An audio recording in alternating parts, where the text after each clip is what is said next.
chapitre 5. Qui est assis sur le trône? Ce n'est jamais l'agneau. Je lis. Moi, je ne suis pas comme toi. Toi, tu ne lis pas. Moi, je lis les textes. Apocalypse chapitre 5, le verset 1 à 5 et le verset 7. Et je vis dans la main droite de celui qui est assis sur le trône un livre écrit au-dedans et en revers, scellé de 7 sceaux. Et je vis un autre ange puissant crier d'une voix forte, qui est digne d'aller prendre le rouleau et d'en rompre les sceaux. Et personne dans le ciel ni sur la terre fut trouvé digne d'aller rompre le rouleau. Et moi je me suis mis à pleurer parce que nul ne fut trouvé digne d'aller prendre le rouleau. Et l'un des anciens me dit, ne pleure pas, le lion de la tribu de Juda, le rejeton de David a vaincu pour ouvrir le rouleau et les 7 sceaux. Le verset 7. Et il vint et prit le livre dans la main droite de celui qui est assis sur le trône. Tu as compris? Ici, là, celui qui est assis sur le trône, c'est Dieu.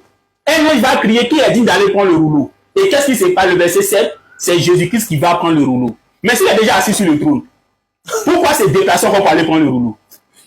Hein? S'il est déjà assis sur le trône, pourquoi il va se déplacer encore pour aller prendre le rouleau? Donc, quand on dit que j'ai vu l'agneau au milieu du trône se déplacer pour aller prendre le livre dans la main de celui qui est sur le trône là, le milieu du trône ne veut pas dire qu'il était déjà assis sur le trône. Raison pour laquelle, bien qu'il était au milieu du trône, il se déplace pour aller prendre le livre dans la main de Dieu qui est assis sur le trône. S'il est déjà assis sur le trône, pourquoi se déplacer encore pour aller prendre le rouleau dans la main de Dieu qui est assis sur le trône? Arrêtez de vous foutre des gens. Apocalypse chapitre 1, mon frère Diané, oui. Le verset 4 à 8. Apocalypse chapitre 1, 4 à 8. Aux anges des 7 églises qui sont en Asie, que la grâce et la paix vous soient données de la part de celui qui est, qui était et qui vient, et de la part de ces 7 esprits qui sont devant son trône. Au verset 5. Et de la part de Jésus-Christ, le témoin fidèle, le premier-né des morts, et le prince des rois de la terre, à celui qui nous aime, qui nous a délivrés de nos péchés par son sang. Au verset 6. Et qui a fait de nous un royaume des sacrificateurs pour Dieu son Père.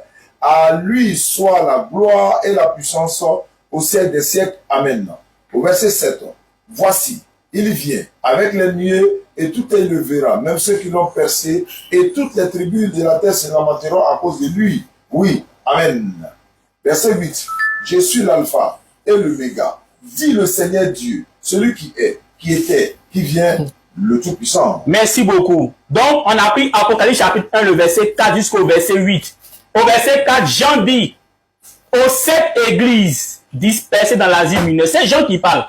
Donc, il s'adresse aux 7 églises qui sont dans l'Asie mineure. Il dit, je m'adresse à vous de la part de Dieu qui est assis sur le trône devant qui il y a les 7 esprits. Voilà. Celui qui est, qui était et qui vient. Donc, déjà au verset 4 là, Jean te dit... Non, ça ne veut pas encore. Hein? Ça veut dire une minute.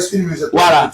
Déjà au verset 4 là, Jean dit que celui qui est assis sur le trône, c'est celui-là qui est, qui était et qui vient. Et au verset 5, il dit, et aussi de la part du Seigneur Jésus-Christ, des gens pour son Dieu. Mais Jésus-Christ est déjà Dieu. Pourquoi Jean dit qu'il a racheté des gens pour son Dieu? Le Dieu pour qui il a racheté des gens, c'est qui alors?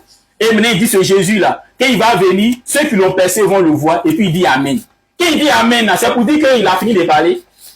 Maintenant, au verset 8, je suis l'alpha et l'oméga, dit le Seigneur Dieu. Là, qui parle maintenant? C'est le Seigneur Dieu. On dit je suis l'alpha et l'oméga, dit le Seigneur Dieu. Non pas le Seigneur Jésus-Christ.